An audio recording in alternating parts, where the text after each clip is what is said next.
자, 오늘은 기도로 이기는 죄 여섯 번째예요. 뭐죠? 탐욕. 거기에 대한 제목은 불룩 나온 올챙이 배라고 하는 제목입니다. 자, 여러분 노트와 펜 드시고 또 오늘도 말씀에 또 열공하시는 마음으로 기록하고 가슴에 담고 그냥 눈으로만 보지 말고 함께 말씀으로 달려가시고요. 가정에서도 마찬가지입니다. 꼭 가정에서도 말씀을 듣고 기록하면서 같이 적용해 가겠습니다. 자, 우리는 7가지 죄를, 첫 번째 뭐죠? 교만. 두 번째 뭐였죠? 시기. 세 번째는 분노. 이게 순서적이 되죠. 그 다음에 나태, 그 다음에 탐식, 그리고 오늘은 탐욕에 대한 말씀을 나누고 다음 주에 정욕에 대한 말씀으로 마무리가 됩니다. 자, 먼저 우리 히에라모스 한번 그림 볼까요? 자, 띄워줘 보시죠. 자, 그림 한번 보겠습니다. 자, 이 그림은 뭐 다른 것보다도 이 그림 자체가 보여주는 것이 남이 가지지 않은 것을 자기가 갖는 것, 빼앗는 것, 어떤 이제 이런 분위기가 이 그림 안에 있습니다. 이것을 바라보는 사람들도 별 다를 바 없이 그 마음속에 다른 사람이 가지고 있는 것을 자기가 가지고 싶어하는 이제 그런 것을 하여간 그림 안에 담았다 할 수 있습니다. 자, 그래서 탐욕을 만족하지 못하는 죄라고 보통 얘기합니다. 그러니까 만족이 없는 거예요. 우리 삶에 만족이 있으면 얼마나 좋을까요? 근데 사실 자족도 없고 이만큼 누리는데도 더 가지고 싶어하는 모습을 갖게 됩니다. 탐욕이라는 이 헬라어 단어가 플레오넥시아라는 단어예요. 이 플레오넥시아라는 단어 자체도 이미 가진 것보다 더 가지려는 욕심이에요. 어떤 분은 여러분이 만약에 목사님 그게 자본주의 아닌가요? 여러분 얘기할 수 있을 것입니다. 이미 내가 가지고 있어도 모든 사람 본능 속에 더 갖고자 하는 욕심은 누구나 있을 수 있죠. 그러니까 시기가 없는 사람, 교만이 없는 사람 없고 시기, 탐식, 분노. 그런데 이것이 죄의 본성을 가지고 있다는 거고 여기에 기준이 없으면 결국 그것이 그 사람을 하나님과 멀어지게 하고 거기에 빠지게 되므로 결국은 타락할 수 있는 타락이 되지요. 그러니까 자기가 가진 것에 더 가지려고 한다는 건 뭐냐 하면 감사가 없는 거예요. 그래서 여러분이 그리스도인에게 감사란 단어가 하늘의 언어라고 하는 것은 아무나 감사하지 않습니다. 여러분 우리는 그게 너무 익숙하죠. 그리스도인이 감사합니다, 하나님의 은혜입니다 라는 단어를 굉장히 자주 쓰지만 세상에 있는 사람들은 이 단어 쓰지 않습니다. 하나님의 은혜가 아닌 내가 애쓴 거예요. 내가 다 땀 흘린 거예요. 그리고 감사라는 단어 별로 쓰지 않습니다. 오히려 원망과 질투, 그리고 무조건 안 되면 너 때문에 라고 하는 이 말들이 우리 안에 많이 있죠. 그러나 사실 한국 분들에게, 우리나라 사람들에게 이 물질에 대한 갈망이 큰 것은 여러분들 익히 알고 있을 것입니다.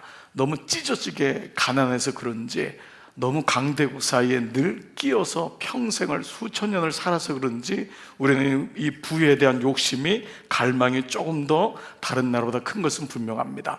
몇 년 전에 그 미국의 리서치 센터에서 전 세계 선진국에 들어가는 11개국 나라를 우리나라도 집어넣었어요.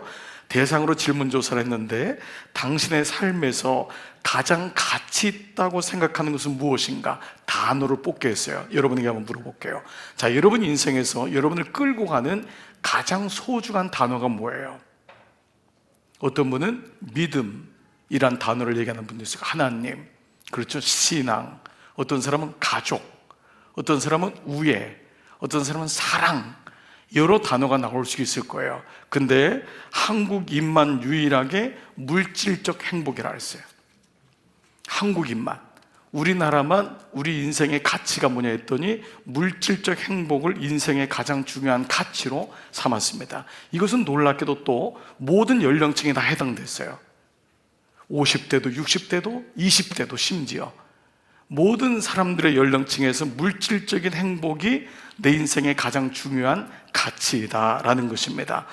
자, 오늘은 특별히 이제 기도로 이기는 7가지 죄 중에 이 탐욕이란 말씀은 우리의 삶에 좀 더 와닿는, 탐식이란 것이 물 먹는 것에 머무르는 것이 아니라 탐식이 에서를 통해서 우리가 그 말씀을 통해 지난주에도 결국 하나님을 떠나게 되고 그것이 장자권에 대한 영적인 것도 분별을 못하는 모습을 갖게 되면서 탐식은 탐욕의 게이트라 그랬어요. 문이라 그랬어요. 그러니까 전조 증상인 거예요. 그러니까 오늘은 이 탐욕에 대한 말씀을 가지고 무엇보다 말씀을 통해서 이것을 정확히 알아내는 것이 중요합니다. 아마 여러분 다른 어떤 사람도 탐욕에 대해서 얘기할 게 많겠죠. 그러나 우리가 말씀을 통해서 보는 것이 어떤 무엇보다 중요하다 할 수 있습니다. 그럴 때 우리가 기준을 정하고 주님이 풍랑을 꾸짖은 것처럼, 예수님이 야고보와 요한을 꾸짖은 것처럼, 이 꾸짖다란 말이 뭐라 했죠? 에피티마오, 기준을 정하다, 값을 정하는 거예요. 이게 있어야지만 탐욕이 없지 않지만 우리 삶에서 기준을 정하니까 탐욕을 밑에 둘 수 있는 거예요. 아멘. 네, 이 에피티마오가 없으면 탐욕이 나를 끌고 가는 거예요. 근데 에피티마오는 뭐라 그랬죠? 가격을 정하다, 값을 정하다. 너가 귀하지만, 돈이 귀하지만 돈이 내 위에 올라올 수 없어. 내 인생의 행복을 지배할 수 없어. 돈이 내 자녀를 끌게 가게 할 수는 없어 라고 하는 값을 정하다. 에피티마오의 오늘 일들이 분명히 생길 줄 믿습니다. 자, 오늘 두 가지 본문을 말씀드렸는데요, 좀 설교에서 세 가지 본문 정도가 먼저 나올 거예요. 먼저 아합 왕입니다. 이미 우리가 열왕기상 말씀, 하 말씀을 통해 묵상할 때 이 아합은 여러분 이스라엘 역대 왕 중에 가장 악한 왕 중에 하나입니다. 북이스라엘의 왕이죠. 죄가 많았던 왕인데 그 중에 그 죄는 개인적인 죄보다도 나라의 우상 숭배를 하게 한 장본인입니다. 그러니까 무속을 끌어들인 사람이 이 이방 왕이었어요. 하나님이 이것을 굉장히 안 좋게 당연히 여겼겠죠. 그런데 아이러니하게도 이 아버지 오므리부터 내려오는 오므리 왕조라고 하는데, 이 오므리 왕조가 북이스라엘의 경제에 성공을 이끌었어요. 그래서 백성들은 바알이 들어왔지만 이게 분별이 안 되는 거예요. 바알이 들어와서 모든 이방신들이 들어오므로 음란도 들어오고 거짓도 들어오면서 물질이 돌기 시작한 거예요, 나라예요. 그 백성들은 뭐죠? 그 풍요로워진 거예요, 겉으로는. 근데 썩어 들어갔는데 이거를 못 보는 거예요. 그러니까 여러분, 이런 일들이 일어나는 겁니다. 그러니까 이 아합 왕 때에 이런 이 우상 숭배로 인해서 이제 하나님을 떠나는 일들이 속속히 이제 알게 되고 결국은 이스라엘은 비참하게 멸망하잖아요. 자, 그런 가운데 이 아합과 더불어서 이것을 부추긴 사람이 누구죠? 아합의 아내인 이세벨입니다. 여러분이 알고 있는 이세벨은 이방 왕의 딸이었습니다. 이 이세벨이 아합이 무능력하니까 아합이 하나님을 떠난 걸 알고 모든 우상들을 다 끌고 오는데 부부가 완전히 무속에 빠지는 일이 일어납니다. 본문은 부부가 얼마나 악한 사람인지를 드러내는 일화를 우리에게 소개하고 있습니다. 3000년 전이나 지금이나 다르지 않습니다. 아합은 특별히 건설에 일가견이 있었던 왕이었어요. 이스르엘이라고 하는 이 사람은 이스라엘의 나봇, 이스라엘의 이 아합이란 말은, 이스라엘은 이스라엘보다도 이 나봇, 이 아합이 건축한 도시 중에 하나입니다. 근데 워낙 이제 잘 져가지고 나중에 이스라엘과 이스라엘을 병합해서 쓸 정도로 그런 이제 수도였어요. 그 도시 중에 이 수도가 사마리아 궁전입니다. 그 사마리아가 이스라엘의 수도가 되는 거죠. 자, 그런데 이 아합은 이 다른 별궁도 이제 짓는데 거기 이제 아합이 주로 이제 이 별궁에 머물렀던 것으로 보여요. 자, 그런데 이 아합이 별궁 근처에 있다가 이 포도원을 발견하게 돼요. 그런데 이 포도원을 보면서, 이 포도원이 나봇이라고 하는 평민의 포도원인데 왕이 얼마나 재산이 많았겠어요? 그런데 이걸 보자마자 어떤 생각이 들었냐면은 자기가 갖고 싶은 거예요. 자, 이 말씀이 열왕기상 21장 2절 같이 시작. 아합이 나봇에게 말하여 이르되 내 포도원이 내 왕궁 곁에 가까이 있으니 내게 주어 채소밭을 삼게 하라. 내가 그 대신에 그보다 더 아름다운 포도원을 내게 줄 것이요 만일 내가 좋게 여기면 그 값을 돈으로 내게 주리라. 자, 여기 보면 아합은 나봇에게 여기보다 더 좋은 포도원이 있으면 내가 그 포도원으로 대치를 해주거나 아니면 돈으로 네가 원하면은 그거를 주겠다라고 얘기해요. 자, 오늘날 현대인의 눈으로 보면 이 아합 왕의 제안은 지극히 정상적이에요. 문제가 없어요. 이 땅보다 더 좋은 땅을 주겠거나 아니면 네가 현찰을 원하면은 내가 현찰을 주겠다라는 것입니다. 그러나 여러분, 당시 아시는 대로 이스라엘 율법에는 토지를 매매하는 것이 사사로이 매매하는 게 금지되어 있어요. 왕이라고 해서 이렇게 돼 있잖아요. 자, 레위기 25장 23절, 토지를 영구히 팔지 말 것은, 토지는 팔고 사는 게 아니래요. 우리의 지금 자본주의 눈으로 보시면 안 돼요.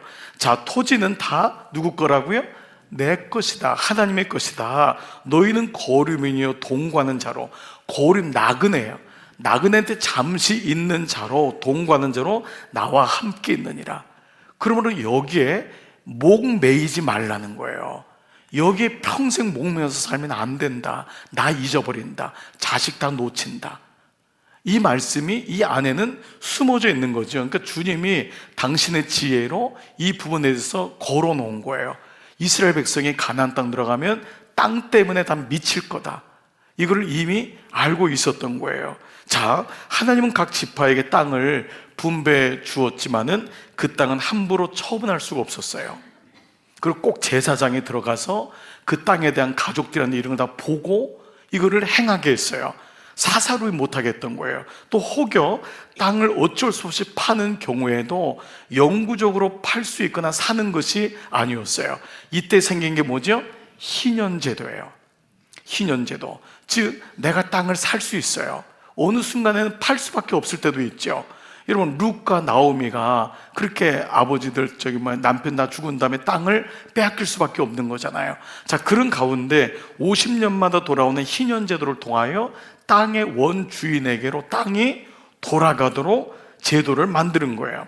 그러니까 땅을 판다고 해도 소유권이 영원이란 단어가 없고 대를 이어서 가지 못하게 했어요. 어느 시간이 지나면은 양도하도록 했어요. 그래서 희년이 되면 원주인에게 돌아가도록 조치했던 거예요. 자, 그러면 하나님이 이거를 오늘날에 이런 자본주의가 생길 거 모르실 것도 아니었는데 왜 이런 제도를, 어찌 보면 좀 답답한 제도잖아요. 이런 제도를 만들으셨을까라는 것입니다. 그것은 바로 부익부, 빈익부 때문에 그렇습니다. 부자는 계속 부자가 되고 가난한 사람은 땅 한 평 없이 소작농으로만 평생 살아가는 일이 일어나기 때문에 그렇습니다. 이것은 결국 자녀들에게도 좋지 않은 영향을 줍니다. 자기가 땀 흘리지 않고 부모로 받은 것은, 땀 흘리지 않은 것은 다 빠져나가는데 인간의 마음은 뭐죠? 부를, 대를 잇고 싶어하는 것이 또 인간의 마음인 것을 보게 됩니다. 결국 이것은 이익보다는 인간애를 파괴하고 하나님을 떠나게 하는 일이 훨씬 많음을 주님이 이미 알고 있었던 것입니다. 그래서 50년 가지면 족하다. 그 당시 인생이 여러분 60, 70이었잖아요. 오늘이랑 뭐 크게 다릅니까? 50년 너희 가족이 누렸으면 족하다. 그리고 원래 주인에게 돌려줘서 그 땅을 빼앗긴 사람도, 그 땅을 빼앗긴 자손들이 그것 때문에 가난을 면치 못하는 일이 있으면 안 된다. 그 사람도 다시 기회를 줘야 된다라고 하는 이런 부분이었습니다. 오늘날도 보시면은 이미 프로의 유명 연예인들이 수십억, 수백억짜리 건물을 샀다가 몇 년 만에 차익을 누리면서 평생 일해도 손에 쥘 수 없는 10억, 20억의 차익이 그 건물 한 번에 사면서 일어나는 일들이 너무도 쉽게 일어납니다. 젊은 사람들이 보면서 어떤 생각이 들을까요? 예수님이고 하나님이고 따질 것 없이 빌딩 하나 사면은 내 인생은 다, 우리 가족은 해피할 수 있구나. 돈이 돈을 낳는 것입니다. 이 땅의 문제와 인간의 문제는 지난 역사 속에서 끊임없이 아픔을 주었어요. 이것은 전쟁으로도 이끌어갔습니다. 나라가 적은 나라는 큰 나라를 어떻게든지 전쟁해서 그 대상자가 우리나라였죠. 우리나라도 그 중에 하나였습니다. 일본이나 중국이나 강대국이 하여간 짓밟고 땅을 유린하면 되는 거였죠. 자, 이런 모습들은 하나님께서 이런 제도를 통해서 우리에게 말씀하고 있었지만, 이 아합은 왕이었음에도 불구하고 하나님 말씀을 이미 떠난 사람이었기 때문에 이 말씀이 들리질 않는 거예요. 그런데 나봇이 어떤 대답을 하냐? 3절 보십시오. 다 같이 한번 읽겠어요. 시작. 나봇이 아합에게 말하되 내 조상의 유산을 왕에게 주기를 여호와께서 금하실지로다 하니. 자, 나봇은 누가 금했다고요? 여호와께서. 나봇은 말씀이 있는 자예요. 말씀을 가진 자예요. 오히려 아합에게 얘기합니다. 이거 얘기하기 어렵습니다. 잘못 얘기하면 삼족이 그야말로 죽는 거예요. 왕이 달라고 하는데 어떤 평민이 여호와께서 금하셨습니다. 이럴 수가 있겠어요. 나봇은 조상 대대로 내려온 땅을 함부로 사사로이 팔 수 없다고 하며 왕의 요구를 거절합니다.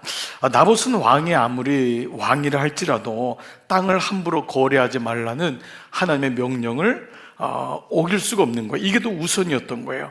그래서 이 조상에게 물려받은 땅을 처분할 수 없었던 것입니다. 그러나 아합은 이 나봇의 얘기를 들으면서 깨닫긴 했지만 여기서 멈췄으면 좋았을 텐데, 내가 잊었던 하나님 말씀이 이렇구나 라고 하면서 이미 모든 땅을 소유하고 있는 왕에게는 이런 마음이 있었으면 좋을 만한데, 이미 나봇은 탐욕에 사로잡힙니다. 탐욕이 없는 사람은 없지만 탐욕에 사로잡히면 안 됩니다. 이게 굉장히 중요한 관건입니다.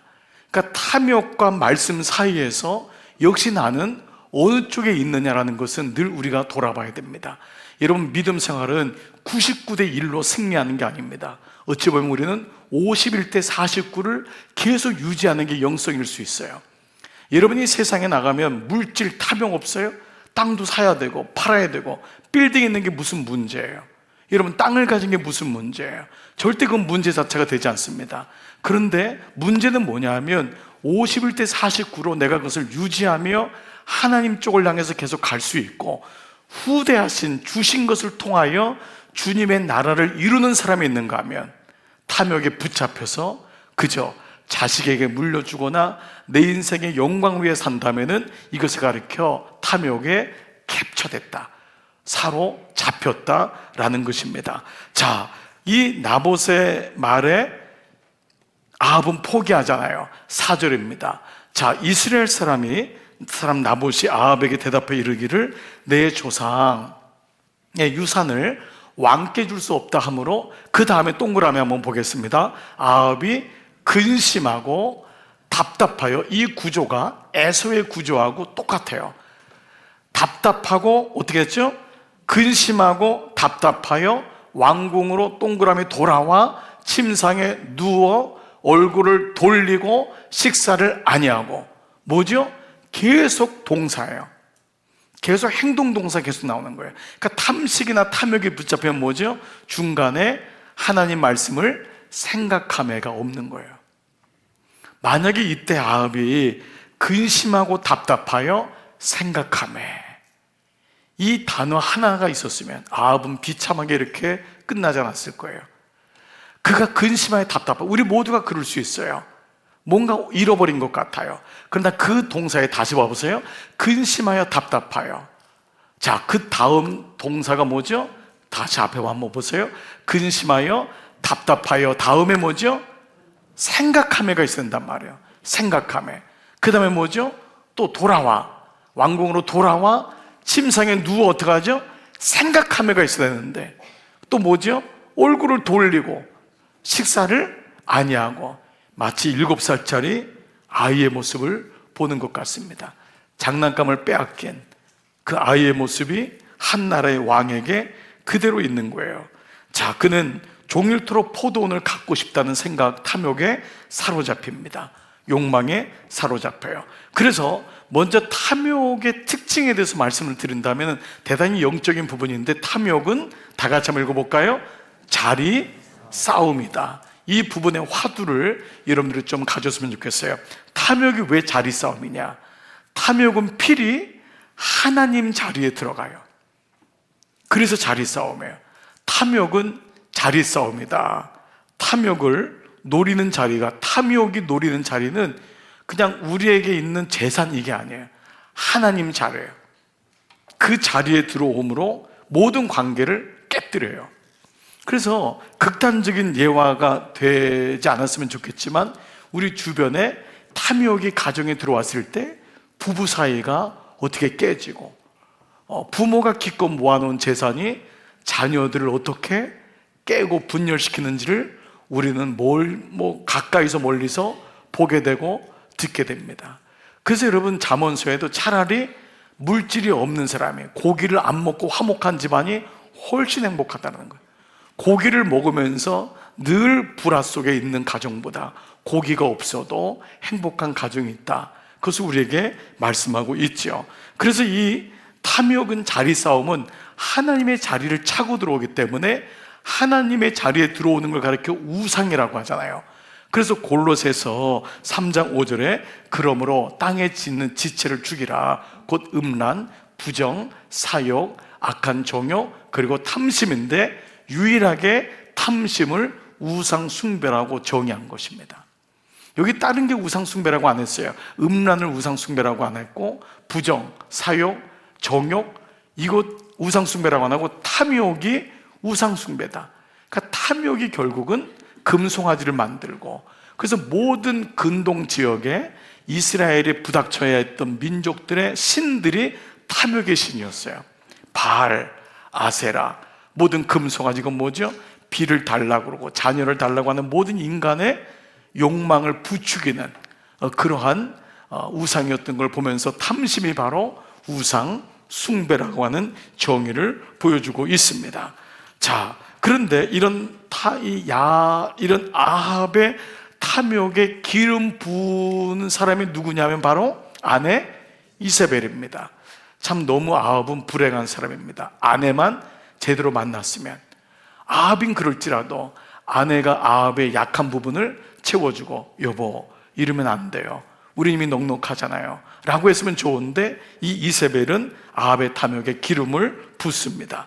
남편이 밥을 못 먹을 정도로 나봇의 땅을 갖고 싶어하는 것을 본 이세벨이 해결사로 등장합니다. 그걸 막아주는 사람이 아니라.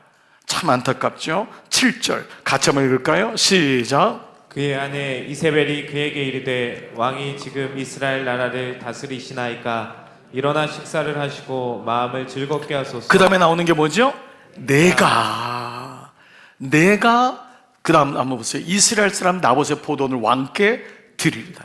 지가 뭔데? 이방 여잔데 유대인의 관습도 모르고 말씀도 모르는 여자가 들어와서 모르죠. 그러니까 이 이세벨에게는 남편이 아주 그냥 아무것도 아닌 거예요.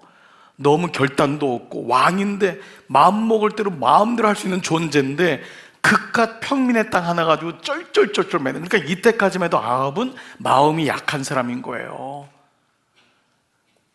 이 아합은 이때까지만 해도 소망이 있는 거예요.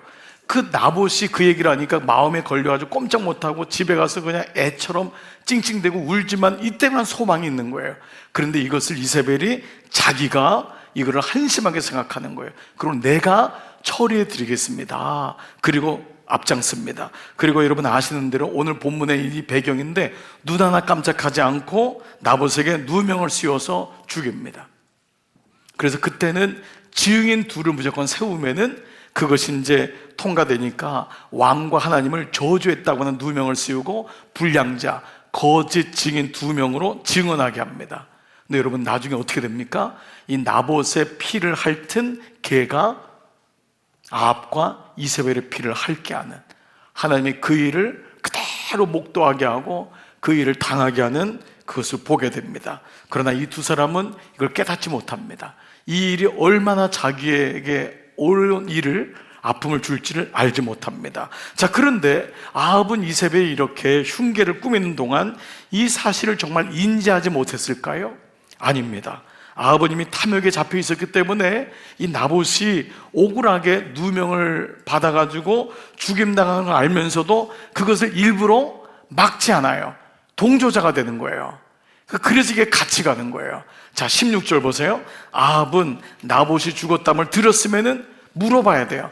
왜 걔가 죽었어? 아니 나봇이 갑자기 왜 죽은 거야? 라고 물어야 되는데 이걸 듣자마자 마치 기다렸다는 듯이 곧 일어나 이스라엘 사람 나봇의 포도원을 차지하러 그리로 내려갔더라.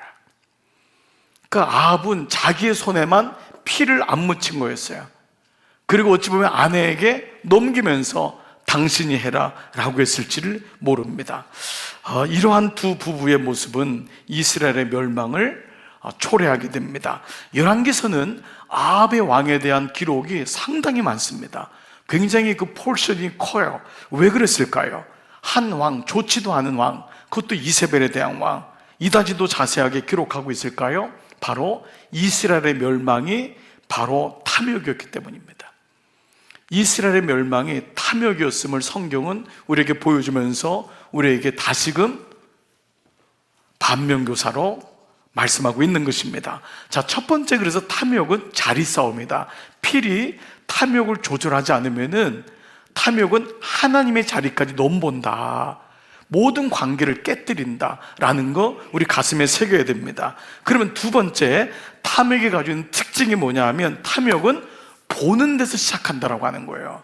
자, 탐욕만은 아니겠죠. 물론 정욕도 그렇겠지만 탐욕이 보는 데서 팥죽 끓이는 걸 봤던 팥죽이 또 탐식으로 가는 모습도 있지만 모든 죄가 안목의 정욕이라는 걸 여러분이 무시하지 못함을 알고 있을 것입니다. 근데 특별히 탐욕이 보는 데서 시작한다. 이 탐욕의 어떤 결정판이 10계명의 마지막 10째 계명입니다. 10번째 계명이 바로 출애굽기 20장 17절인데 내 이웃의 집을 동그라미 탐내지 말라. 이게 탐심에 대한 원어예요. 내 이웃의 아내나 그의 남종이나 그의 여종이나 그의 소나 그의 낙이나 물은 내 이웃의 소유를 탐내지 말라. 이 말씀은 이미 가나안 땅에는 이런 일이 일어나고 있었던 거예요. 그러니까 가나안 땅에 들어가면은 똑같이 살면 안 된다. 저 아내가 좋다고 내 것으로 만들어버리고 이러면 안 된다. 소유도 종도 이러면 안 된다. 그건 너의 것이 아니다 라는 것을 분명히 경계선을 보여주지만 이것이 안 된다는 것을 주님이 알고 이 문제를 얘기하고 있어요. 자, 그래서 이 탐욕이라는 이 탐내지라는 말이 이 히브리 말로요 하마드라는 단어인데 이 말은 갈망하다, 열망하다. 이건 좋은 단어만은 아니에요. 그러니까 너무너무 목마른 거예요. 이 목마른 게 하나님에 대해서 목마르다면 얼마나 좋겠어요? 근데 이 단어는 특별히 외부에 있는 것을 보고 충동이 일어나는 거예요. 이게 하마드예요. 탐내다는 것은 일단 봐는 거예요. 봤는데 이게 본 다음에 그것을 그냥 꾸짖으면 돼요. 기준을 정하면 돼요. 기준이 들어가면 돼요. 아, 이거는 저 사람 거, 이건 내 거, 나는 감사해. 그리고 땀으로 열심히 살면 돼 라고 하는 건데 보는 순간 이것이 충동으로 일어나는 거예요. 이게 하마드예요. 그러니까 탐내는 건 뭐냐면 사단이 우리 마음속에 보면서 충동을 주는 거예요. 충동을 줌으로 뭐죠? 뺏고 싶어하는, 갖고 싶어하는 욕망을 갖게 한다는 것입니다. 자, 이에 가장 대표적인 인물이 구약에 혹시 여러분 보는 것에 붙잡혔던 사람이 여러분 누군지 혹시 아시는 분이 있을까요? 좀 옛날 우리가 알고 있는 사람 중에 하나인데 들릴라라고 하는 여인과 관계된 삼손이라는 사람입니다. 조금은 의외죠.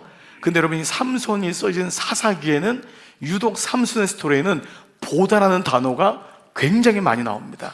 제가 이걸 다 찾을 수가 없기 때문에 그 중에 몇 가지만 볼게요. 왜 삼손의 인생에 보다라는 단어가 이렇게 많이 나오는지를 볼게요. 자, 먼저 사사기 14장 1절 시작. 삼손이 디나에 내려가서 거기서 블레셋 사람의 딸들 중에서 한 여자를 보고 한 여자를 만나다고 보통 하잖아요. 한 여자를 만남에라고 해야 되는데 봤다고 했어요. 자, 이 말씀을 의도적으로 쓰고 있는 거예요. 이 말씀이 다 뭐냐 하면 이 하마드예요. 보자마자 갈망된 거예요. 보고 교제를 해야 되잖아요. 이 사람이 어떤지 봤는데 그냥 딱 충동이 일어난 거예요. 자, 이 사건이 어떻게 된지 보세요. 사사기 14장 7절 그가 내려가서 그 여자와 말하니 그 여자가 삼손의 눈에 들었더라. 보통 뭐에 들었다 그러죠? 마음에 들었다 그러잖아요. 삼손은 마음이 약한 거예요. 눈이 약한 거예요. 마음에 들어야 되잖아요. 그 사람의 말하는 마음이 들었더라. 그 사람의 행동이 마음에 들었더라. 마음에 들어야 되는데 눈에 들었다는 거예요. 자, 이 과정은 어디로 가는지 봐보세요. 14장 8절, 얼마 후에 삼손이 그 여자를 맞이하려고 다시 가다가 돌이켜 그 사자의 죽음을 본즉. 그냥 가면 되는데 또 삼손은 보는 거예요. 굉장히 안목의 정욕이 약한 거예요. 우리가 생각하는 삼손은 사사고 영웅이고 굉장히 힘센 장사인데 유독 그는 눈에 약한 거예요. 보는 눈에. 그래서 가다가 죽음을 봤으면 삼손은 나실인이기 때문에 태어날 때 나실인은 포도주나 독주나 죽은 것에서 손대면 안 되잖아요. 하나님이 율법으로 주신 거예요. 너는 거룩한 자다. 삼손은 나실인이었는데 사자의 몸에 벌떼와 꿀이 있는 걸 보고 어떻게 하죠? 그거를 먹어요. 손으로 찍어서 먹지요. 자, 이런 순간 모든 게 뭐죠? 본 순간 삼손은 욕구와 욕망에 쉽게 끌려갑니다. 죄인 줄 알면서도 그것을 떠서 꿀을 떠서 먹습니다. 자, 사사기 16장이었죠. 이렇게 결혼할 대상자를 정했는데도 삼손은 어떻게 하냐면 삼손이 가사에 가서 거기서 한 기생을 보고 그에게 또 들어가는 거예요. 이미 아내 되는 들릴라를 결정했는데 또 다른 여자가 보니까 뭐죠? 보고 그 집에 들어갑니다. 자, 자기 눈에 좋아 보이는 거 판단이 안다는 거예요. 여기 우리 단어가 계속 나오는 거예요. 묵상함에, 생각함에. 생각함에가 없으면 우린 다 보는 것에 끌려갑니다. 그래서 여러분, 우리가 아는 대로 소돔과 고모라는 보기에 좋았더라. 그 땅이 애굽의 땅과 같이 보기에 좋았던 거예요. 그리고 우리가 이거를 잘 판다는 건 뭐냐 하면 눈을 빼버릴 수는 없잖아요. 예? 그렇다고 우리가 눈을 뭐 안대를 하고 다니고 선글라스를 하고 다니고 눈을 감을 수는 없어요. 그때 생각함에가 발동돼야 돼요. 이게 참 부단히 노력해야 됩니다. 묵상이라는 게 이렇게 중요합니다. 여러분, 오늘날의 모든 이미지들이 뭡니까? 연예인들, 여러분 가수들, 우리 아이돌들, 모든 게 뭡니까? 비주얼입니다. 보는 것에 다 끌려가는 것입니다. 그 뒤에 그 사람들이 어떤 생각을 하고 어떤 사생활을 했는지 관심이 없습니다. 무대 위에서 보여지는 것만 보는 거예요. 그게 비디오잖아요. 비주얼. 모든 게 다 보는 거예요. 생각이 없습니다. 그리고 부모가 뭐라 그러죠? 너 생각 좀 해봐라. 생각 좀 해봐라. 그렇게 생각 좀 해봐라가 이미 늦을 때가 있는 거예요. 그래서 생각함에 이것은 오늘 우리에게도, 우리 여러분 청년들에게 특별히 우리 자녀들에게도 부단히 묵상의 훈련을 가져야 되는 이유가 여기 있습니다. 우리 선생님들이 지난 주일날 우리 아이들 헌신하면서 이제 아이들 섬기고 제가 너무 고마운 게 선생님들이 어저께도 중고등부 학생들도 보니까 우리 부장님 선생님들이 다 아이들과 묵상의 시간을 갖는 거예요. 매주일마다 아이들이 하는지 확인도 해주고 선생님들이 다 그 같이 가서 들어가서 하는 것까지 격려하고 우리 또 아동부도 유치부 선생님들 아동부에도 같이 아이들랑 말씀을 묵상하고 이번에도 한 집에 신방 갔는데 우리 초등부 아이가 그 묵상한 책을 가지고 너무 막 자랑을 하는 거예요. 자기 묵상한 거를. 그게 뭐죠? 생각하며 훈련인 거예요.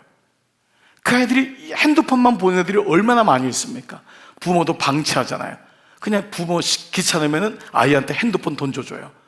그리고 자기도 옆에 가서 핸드폰 보고 있고. 이런 일이 얼마나 많습니까? 집에 가면은 책 보질 않아요. 오늘 제가 칼럼을 썼는데 사순절 되면서 가정에서 미디어 금식을 하고 우리 저녁에는 책 보자. 40일 동안만이라도 저녁에는 말씀 묵상하자. 한쪽에는 할머니가 말씀 보고 어머니가 말씀 보고 아이가 성경 보고 책 보고 이게 뭐죠? 생각함이에요. 이게 사순절입니다. 이런 훈련들이 우리에게 너무 필요한데 다 보면 각 방에서 할아버지도 유튜브, 할머니도 유튜브, 엄마도 유튜브, 애도 유튜브, 밥 먹을 때도 다 들고 이거 먹는 거예요. 대화도 없어요. 비디오, 뭐 이런 거죠. 우리 패밀리는 유튜브만 봐, 여러분, 이거 정말 우리 가만 보면 이런 일들이 너무도 많아요. 마귀가 우리를 한꺼번에 무너뜨리는 것이 아니라 서서히 보는 것으로 무너뜨리는구나. 결국 삼손이 여러분 어떻게 죽지요? 두 눈이 뽑혀 죽는 거예요. 이것을 사사기에서 말씀하고 있습니다. 자, 사사기 16장 21절 다 같이 시작. 블레셋 사람들이 그를 붙잡아 그의 눈을 빼고 끌고 가사에 노줄로 매고 그에게 옥에서 맷돌을 돌리게 하였더라. 결국 이 사건은 계속 삼손은 눈에 대한 말씀을 하고 있는 것입니다. 무슨 말이죠? 탐욕이 어디서 시작한다고요? 보는 데서. 그러니까 탐욕이 없는 사람 없다 그랬어요. 그러니까 거기 보기 전에 생각하며, 보고 생각하며, 보기 전에 생각하며, 묵상 훈련이 이렇게 중요한 것입니다. 여러분은 무엇을 보고 있습니까? 내가 보는 데서 혹시 탐욕을 느끼고 있지 않습니까? 하루 종일 쇼핑 그 채널을 보면서 주여 탐욕이 없게 하여 주옵소서. 여러분, 이거는 잘못된 거 아닙니까? 늘 그에 관심 있고 보면서 주여 시험에 들지 말게 하여 주옵소서. 이거는 아닐 겁니다. 이건 잘못된 거죠. 그 보는 것은 나는 무엇을 보고 있는가? 그래서 여러분이 책이나 활자가 왜 중요하냐면 아무리 시대가 가도 활자를 포기하면 안 됩니다. 문자, 언어는 보는 것을 능가할 수 있는 유일한 감각이에요. 언어가. 책을 볼 때 보는 것을 이길 수 있어요. 하나님이 그렇게 만드셨어요. 근데 보는 거는 충동을 하지만 읽는 것은 문자가 뇌의 기능을 움직여요. 창조적으로 생각하게 하고. 그래서 언어가 있는 민족이 생각하게 됩니다. 생각하는 민족이 살아남는 거예요. 근데 언어가 없이 보는 사람은 쾌감이나 충동 이런 것에 굉장히 약해요. 거기 끌려가는 거예요. 그러면 의도적으로 말씀을 읽고 보고 문자가 언어가 나를 살려가는 거예요. 그래서 하나님의 말씀은 하나님 나라의 언어라고 했거든요.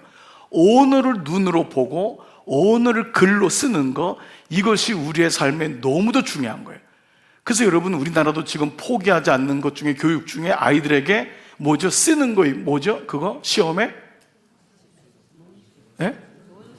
논술을 왜 포기하지 않냐면 모든 선진국들이 포기하지 않는 거예요. 이거 우리나라가 깨달아서가 아니에요. 모든 선진국들이 포기하지 않는 것 중에 뭐냐면 그 사람을 끌고 가는 게 논술이기 때문에, 그래서 수학을 잘하고 과학을 잘하고 영어를 잘하고 이것보다도 언어의 능력이 그 사람에게 있느냐가 그 사람의 충동을 이길 수 있고 정욕으로 끌려가지 않는 유일한 거기 때문에, 여러분이 가정 환경에서도 책을 읽는 훈련, 독서 훈련, 같이 읽고, 그게 이제 눈이 안 보일 때는 또 뭐 다른 조치를 좀 해야 되겠지만은 듣고, 그리고 쓰고, 이런 표현, 한 문장이라도 이런 표현이 중요하다는 것입니다. 자, 이런 가운데 오늘 두 번째 본문을 또 한번 여러분이 집중해서 한번 보십시오. 누가복음 12장 말씀을 읽었는데, 주님께서 들으신 이야기는 형과 유산 상속의 문제로 다투는 한 사람이 예수님께 와서 그 문제를 풀어주기를 바랍니다. 성경에 이런 부분이 있는지 혹시 몰랐던 분이 있을 거예요. 유산 상속의 문제를 주님께서 풀어주세요. 자, 그게 누가복음 12장 13절입니다. 시작. 무리 중에 한 사람이 이르되 선생님, 내 형을 명하여 유산을 나와 나누게 하소서 하니. 당시 사람들은 종종 랍비들이나 서기관들, 지혜로운 자들에게 도움을 청하곤 했어요. 주님을 랍비라고 생각했던 이 사람은 다가왔던 거죠. 그런데 주님이 그의 본심을 알았던 거예요. 재산 상속의 문제로 왔는데 주님이 뭐라고 하냐면 그들에게 이르시되 삼가 모든 탐심을 물리쳐라. 즉 이것이 재산 상속의 문제가 아니라 그 안에 탐심이 있었던 것을 주님이 알았던 거예요. 사람의 생명이 소유가 많은 것에 있지 않다. 그것이 많아도 생명이 없으면 무슨 게 있냐? 소유보다 더 중요한 것은 탐심의 자리에 하나님이 들어오는 것이, 그것이 우선이다 라고 하는 것을 말씀하고 있죠. 자, 당시나 오늘이나 장자의 문제, 이거는 탐심의 문제와 계속 연결되죠.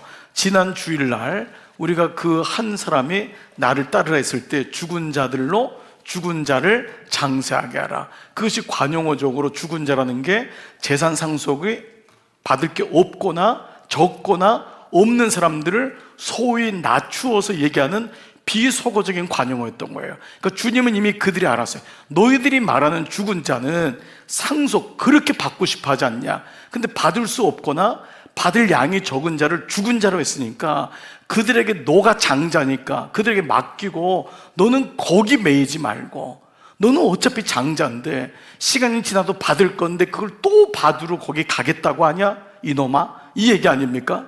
너의 본심을 보여달라는 거 아니에요.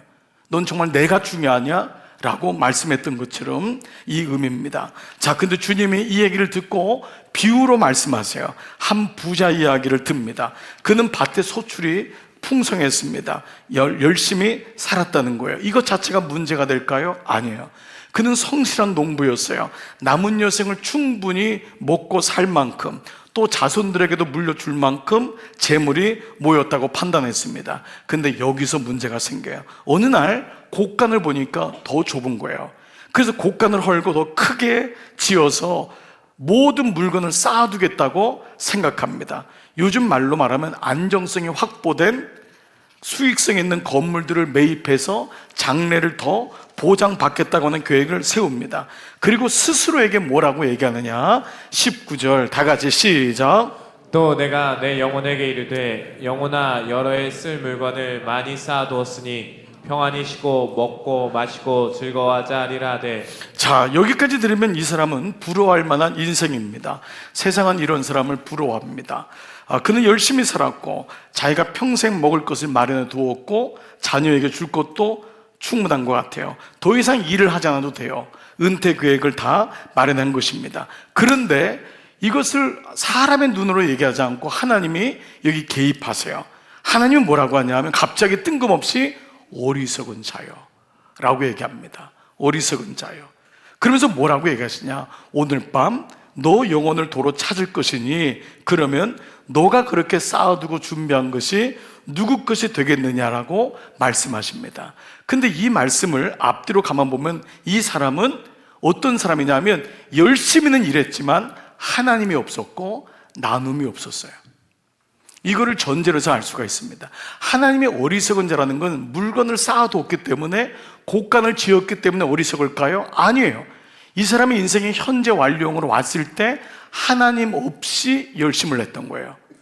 그리고 그의 인생에는 나눔이란 단어가 없었어요. 오직 자기만을 위한 거였어요. 그래서 오늘 밤 너 영혼을 내가 찾으면은 너의 그것이 누구의 것이 되겠느냐? 써보지도 못한 채 가는 불쌍한 인생임을 말씀하고 있습니다. 놀라운 반전이 아닐 수가 없습니다. 사람들이 부러워할 만한 삶입니다. 하나님은 어리석다고 그런데 하세요. 만약 그날 밤 만약 이 사람이 죽었다면 그를 부러워했던 사람들은 어떤 반응을 했을까요? 안 됐어. 에휴, 자기 벌었던 거 써보지도 못하고 라고 얘기했겠지만 사람들은 곧 자기가 얘기한 것도 잊어버린 채 어리석은 부자가 했던 것을 답습할 것입니다.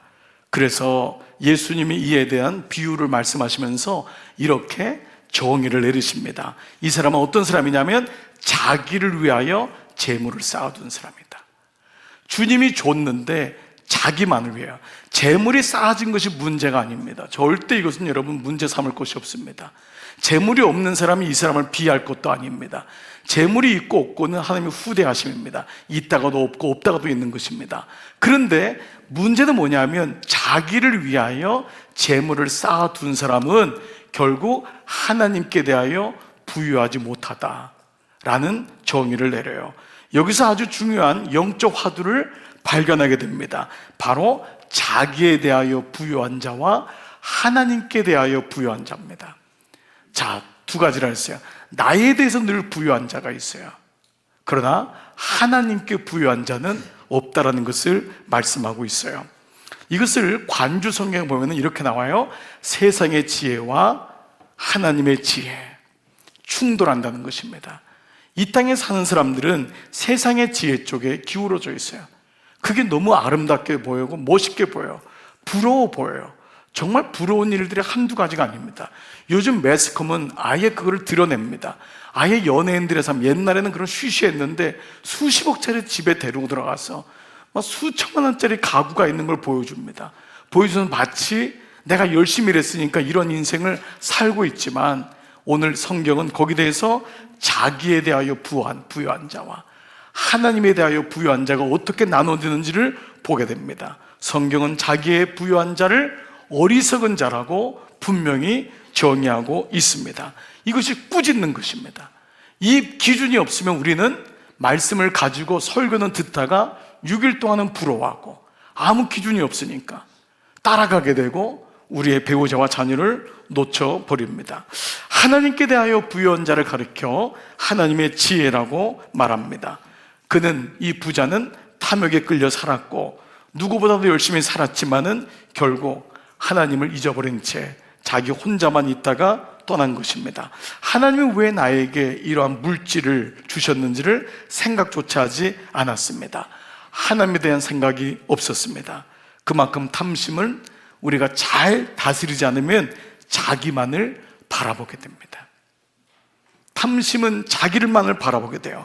굳게 결심함이 없으면, 예수님처럼 굳게 결심함이 없으면, 얼굴을 들지 않으면, 날마다 하늘을 보고 하나님의 지혜를 구하지 않으면, 말씀이 없으면 탐욕은 반드시 그 사람을 끌고 가고 파멸에 이르게 합니다.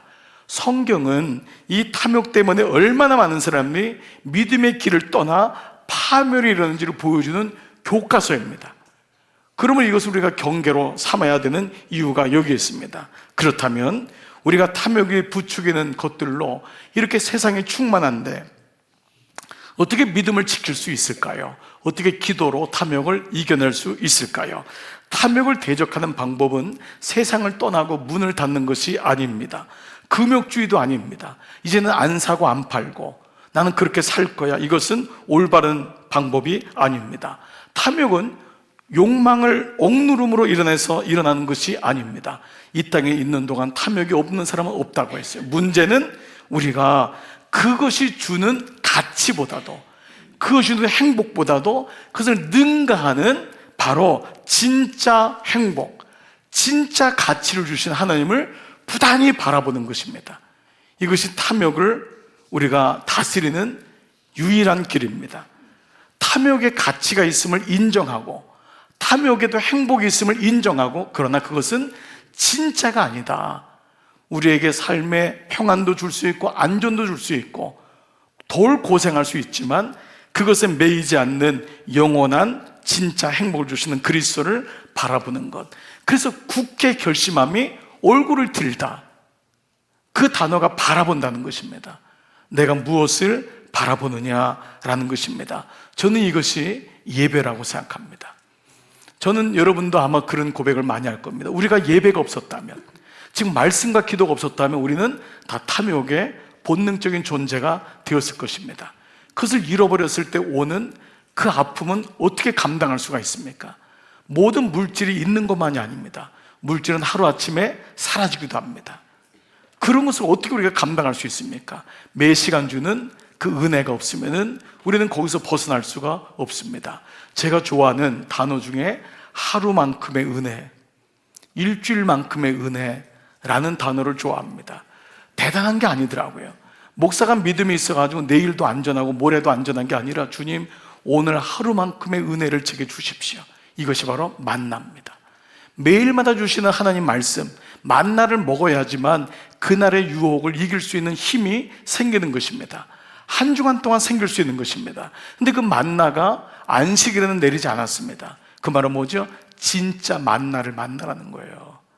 땅에 마르는 만나가 아니라 진짜 만나를 먹어야지만 이 땅에 내리는 만나도 거기서 감사하지만 그것에 충족하지 않고 만족하지 않고 진짜 행복을 바라볼 수 있다라는 것입니다. 지난 화요일이었어요. 제가 있는 그 아파트에 그날 공지가 떴습니다. 그날 아침 8시 반부터 저녁 5시 반까지 무슨 공사를 한대요. 그래서 전기가 나갈 거니까 미리 다 얘기 뽑아 누라 그러고 그렇더라고요. 그러니까 물도 안 나올 거고 이제 이런 얘기를 하니까 좀 이제 준비를 했습니다. 근데 그날 되니까 정말 전기가 안 나간 거예요. 근데 5시 반에 안 나온다 그래서 제가 교회에서 있다가 5시 반 정도에 갔는데 여전히 불이 안 들어오는 거예요. 그 무려 6시 반 동안, 1시간 동안 계속 불이 안 들어오는 거예요. 근데 여러분, 놀라운 게 그 정도인 줄 몰랐어요. 불이 안 들어오니까 이런 물이 안 올라오는 거예요. 물은 나올 줄 알았어요.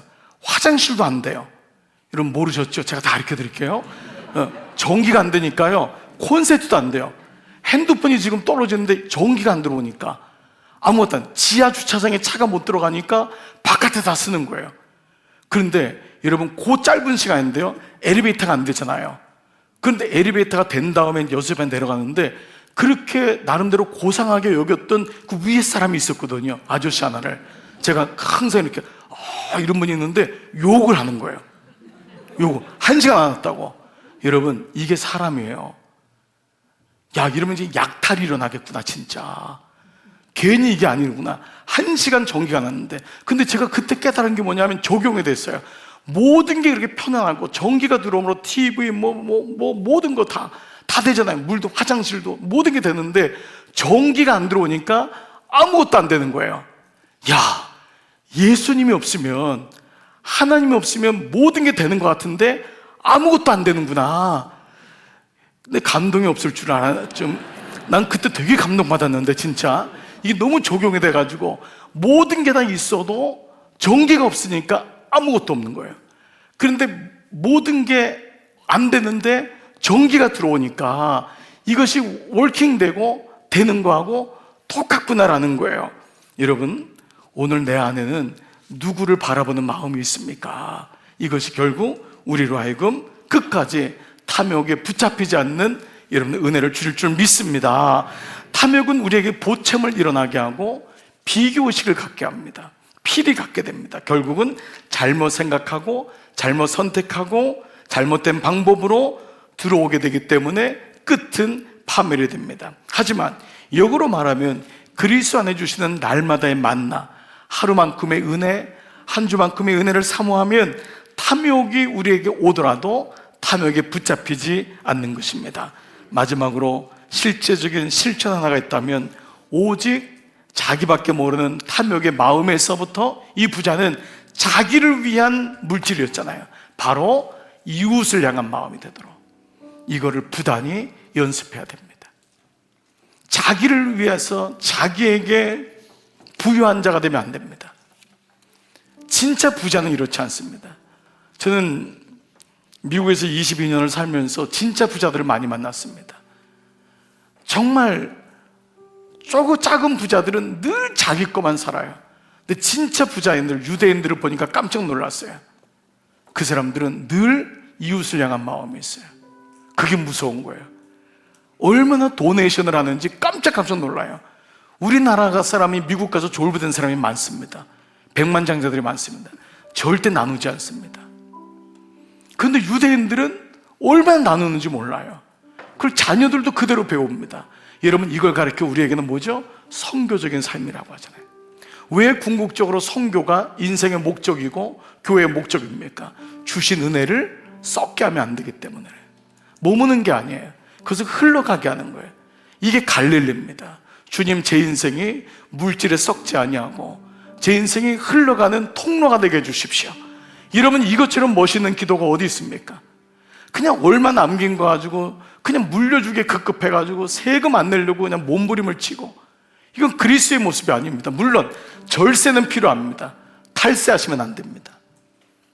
오늘 우리에게 그 마음이 필요합니다.